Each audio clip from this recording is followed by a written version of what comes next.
How's everyone doing? Biggest thing since sliced bread just came out this week. Nick, what happened? So we finally got the details for the California Dream for All program. So this is the Shared Equity Down Payment Assistance Program through Cal HFA. Jack, let's just kind of go into an example, something we've talked about in previous videos. Break down what this looks like from a buyer standpoint. Yeah, so if you're a buyer and you're looking at a $500,000 home, you can get up to 20% of that price, which is $100,000 in assistance. And how that would work as far as the structure of the program is, let's fast forward 5 years. Your home value is now $640,000 and you want to sell the house. So the way that it would work is that you got to pay back that original $100,000 and you pay 20% of the appreciation of the home, which comes out to $28,000. So that leaves you as the buyer with $112,000 and about $30,000 in mortgage payments made. And I will say this, the demand for this program has been huge. I'm trying to come up with a word that really describes how active or how many inquiries we've received this week alone. Mm-hmm. What that tells me is that funding for this program, which we know at a state level is capped at $300 million, is not going to be around for long. So if you did want to take advantage of this program, or you had buyers that you know are interested, they really need to be aggressive in this market.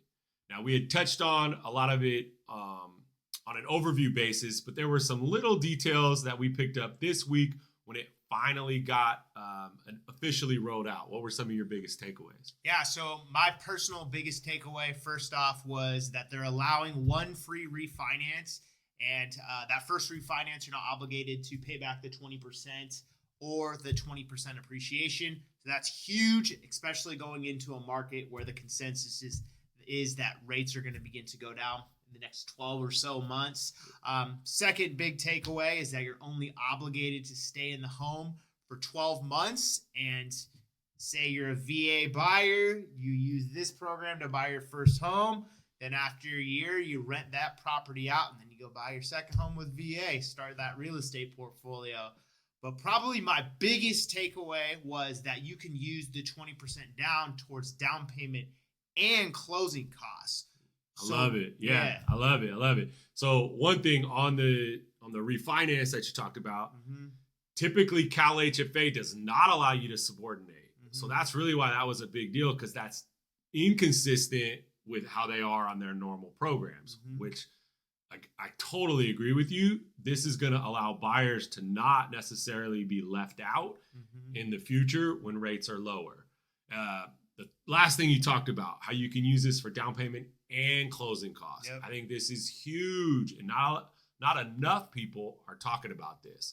So when we're talking to buyers, right, we know they want to use that 20% down, but on this type of loan program, they may have 4 to 5% in closing costs. Mm-hmm. That they're like, well, how do I come up with that? Yep. Right. So I know that you've been really strategic with buyers about figuring out how to do it, and you're using part of the money for down payment, part of the money for closing costs, and they're putting less than 20% down, but not having a monthly PMI payment. Yes. Tell us how you're doing that. Yeah, so the way that I'm doing that is you can structure the file where you use 15% for the down payment, and then you marginalize the remaining 5% to dedicate towards closing costs. And obviously, you need 20% down to remove your mortgage insurance.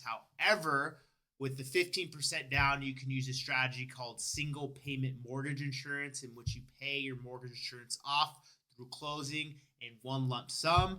It's actually very cheap. I've been quoting a bunch of people. It costs them $2,500.